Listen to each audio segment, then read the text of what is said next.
नमस्कार प्रिय विद्यार्थियों, राजस्थान जीके के संबंधित हम बात कर रहे थे, जिसमें से आज हमारा पोर्शन जो रहने वाला है वो राजस्थान नहीं मतलब सामान्य विज्ञान का रहने वाला है। ठीक है, राजस्थान जीके तो हमने कवर किया है, लेकिन कुछ विज्ञान के क्वेश्चन भी अपन सोल्व करेंगे तो काफ़ी मदद मिलेगी एग्जाम के लिए। ठीक है, जिनके विज्ञान का सिलेबस अंदर ऐड है अपने कोई सा भी एग्जाम हो, कुल मिला के राजस्थान एग्जाम जिनमें से आपके आते हैं पूरे के पूरे क्वेश्चन जो हैं वो पूरे के पूरे आपको यहाँ से मिलने वाले हैं, क्योंकि जो सीरीज़ है ये बहुत ही इंपॉर्टेंट है और प्रमाणिक पुस्तकों के आधार पर इन प्रश्नों को बनाया गया है। तो चलिए शुरू करते हैं, प्रश्नों की ओर बढ़ते हैं। 700 नंबर तक प्रश्न हमने कवर किए थे इससे पहले वाले वीडियो में, यहाँ से हम आगे की ओर बढ़ते हैं। 700 नंबर का प्रश्न आता है कि मानव रक्त का जो पीएच है वो लगभग कितना माना जाता है दोस्तों, तो 7.4 माना जाता है। ठीक है, हल्का क्षारीय होता है। ठीक है, हल्का क्षारीय माना जाता है। 7.4 जो है वो मानव रक्त का पीएच होता है। दोस्तों ये जो साइंस के क्वेश्चन होते हैं ना, इनको एक बार रटने के बाद आपको दोबारा देखने की जरूरत नहीं पड़ती है, क्योंकि ये एकदम फिक्स होते हैं। मतलब पीएच इतना है लगभग मानव रक्त का, तो इतना ही होगा, इसके अलावा कोई ऑप्शन आपका दूसरा आए तो उसको देखना ही नहीं है। ठीक है, तो मतलब ये रटने जैसे प्रश्न होते हैं। ठीक है, तो इनको रट लोगे ना एक बार तो काम आपका हो जाएगा। 701 नंबर का प्रश्न देखें तो प्रश्न है कि कौन सी प्रोटीन शरीर की रोग प्रतिरोधक क्षमता को जो है वो बनाए रखने में सहायक होती है, तो ग्लोब्यूलिन। ठीक है, ग्लोब्यूलिन करके जो प्रोटीन आती है वो अपने मानव की जो रोग प्रतिरोधक क्षमता, इम्यूनिटी जो होती है दोस्तों, उसको बढ़ाती है। ठीक है ना, ग्लोब्यूलिन को। अगला प्रश्न है 702 नंबर का कि भ्रूण में आरबीसी का निर्माण कहाँ होता है। भ्रूण में आरबीसी का निर्माण होता है, लेकिन कहाँ पर, तो यकृत व प्लीहा में होता है। याद रखिएगा, यकृत व प्लीहा में जो है वो भ्रूण में आरबीसी का निर्माण होता है, भ्रूण में। ठीक है ना, हाँ भ्रूण की बात चल रही है यहाँ पर। 703 नंबर का प्रश्न है कि मनुष्य में रक्ताल्पता, ठीक है, इस तरीके से याद रखना पड़ेगा।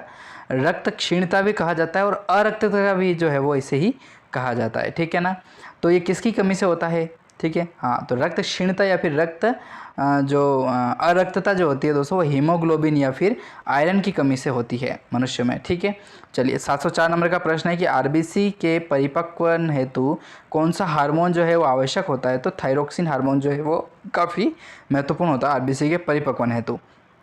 अगला प्रश्न देखें, डब्ल्यूबीसी के बारे में प्रश्न आता है कि डब्ल्यूबीसी का जो निर्माण है दोस्तों वो कहाँ पर होता है, तो अस्थि मज्जा में होता है एवं लसिका ग्रंथियाँ जो है उनमें होता है डब्ल्यूबीसी का निर्माण।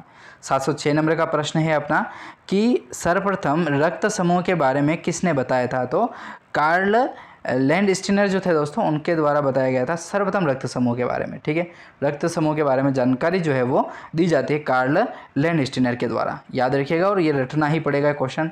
ऐसे प्रश्न जो है वो आपको रटने ही पड़ेंगे, क्योंकि आप क्या समझोगे क्या इन चीज़ों को, कुछ नहीं है। मैं लाइन टू लाइन पढ़ाऊँगा, लाइन टू लाइन याद करने पड़ेंगे। ठीक है, हाँ, जो कुछ भी देख रहे हैं, भले आप 50-100 जने देखो, 25 जने भी देखेंगे, कोई समस्या नहीं है।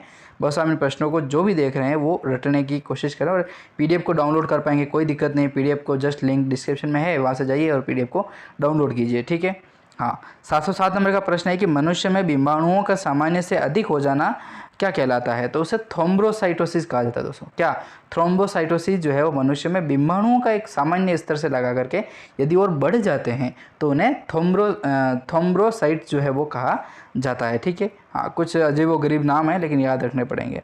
RH एंटीजन की खोज कार्ल लैंडस्टीनर के द्वारा की जाती है तथा इनके एक सहयोगी थे जिनका नाम था विनर, उसके द्वारा होती है। लेकिन किस में की गई थी, तो एक मकाका का जो रिसस प्रजाति का एक बंदर था उसके अंदर जो है ये खोज की गई थी दोस्तों। ठीक है, तो आप याद रखें कि कोई भी खोज होती है तो डायरेक्ट जो है वो मनुष्य के ऊपर उसका प्रयोग नहीं किया जाता है, तो उसके अलावा कहाँ पर प्रयोग करते हैं, तो मकाका करके एक रिसस प्रजाति है। ठीक है, बंदरों की एक रिसस करके प्रजाति है, उनके ऊपर किया जाता है। क्योंकि जो सिमिलरिटी देखी जाए तो मनुष्य और एक बंदर में लगभग सेम ही मिलती है। ठीक है, अपने देसी बंदर की बात नहीं कर रहा हूँ जो अपने गांव में आते हैं।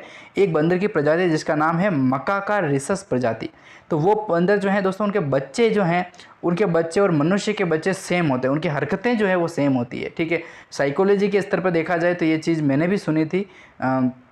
हाँ, साइकोलॉजी के बेसिस पे देखा जाए तो रियाज सर करके हैं, उन्होंने इस चीज़ को बताया था कि मक्का का जो रिसस प्रजाति का एक बंदर होता है, उस बंदर का जो बच्चा होता है वो, और एक मनुष्य का सामान्य जो बच्चा होता है किसी महिला का, उस बच्चे में और बंदर के बच्चे में सिमिलरिटी जो होती है, मतलब दोनों की जो हरकतें होती है छोटे बच्चे की वो सेम होती है। ठीक है, उठने का तरीका सेम होता है, खाने का तरीका सेम होता है। ठीक है, समझने की जो दृष्टि होती है वो सेम होती है, कभी मस्तीखोर होता है बच्चा। तो कुल मिला के सारी जो चीज़ें हैं वो बंदरों से कंपैरिजन में मनुष्य की भी सेम होती है। ठीक है, हाँ, थोड़े भावनाओं में बह गए थे, ज़्यादा नहीं बात करेंगे, अपन क्वेश्चन की ओर तरफ बढ़ते हैं। 709 नंबर का प्रश्न आता है कि सार्वधात्रा सारदाता किसे कहते हैं? जो यूनिवर्सल डोनर होते हैं, ठीक है। हाँ, इंग्लिश वर्ड भी आप याद रखिएगा, यूनिवर्सल डोनर मतलब आप एक जगह को, एक चीज़ को नहीं, आप बहुत सारे को जो है वो दे पाएँ। ऐसा कौन सा रक्त समूह है, मतलब आपका जो ब्लड है या आपका जो खून है दोस्तों, रक्त है, उस रक्त को आपका कौन सा समूह यदि होगा तो आप दूसरे सभी व्यक्तियों को जो है वो अपना ब्लड डोनेट कर पाएंगे। तो याद रखिएगा ओ पॉजिटिव, ठीक है, ओ नेगेटिव। हाँ, ओ नेगेटिव यदि आपका रक्त समूह है तो याद रखिएगा कि आप सब जनों को जो है वो ब्लड डोनेट कर पाते हैं, ठीक है। हाँ, आप जब भी डोनेट करने जाएं तो याद रखिए कि 50 से तक आपका जो केजी वज़न है वो होना चाहिए, और उसके बाद आपका जो देखा जाए कि आपके अंदर ब्लड की जो क्लियरिटी है वो कितनी है, उसके माध्यम से आपको जो है वो ब्लड डोनेट करना चाहिए। अगला प्रश्न है कि सर्वाधिक ग्राही, यूनिवर्सल एक्सेप्टर, सर्वाधिक ग्राही मतलब सभी रक्त समूहों को एक्सेप्ट कर सकता है, ऐसा कौन सा व्यक्ति होगा जिसके रक्त समूह में ए बी पॉजिटिव होगा? नेगेटिव की बात नहीं चल रही है, ठीक है ना।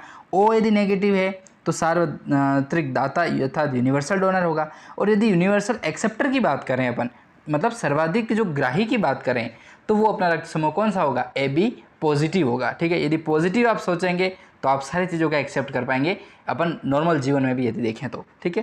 तो इस तरीके से यहाँ पर क्वेश्चन जो है वो आपको देखने को मिलने वाले एग्जाम में। तो यहाँ पर हमने ये बहुत ही महत्वपूर्ण सीरीज जो है कंप्लीट करी है, और अगले वीडियो में बात करेंगे। तब तक के लिए आपका दोस्तों बहुत बहुत धन्यवाद। जय हिंद।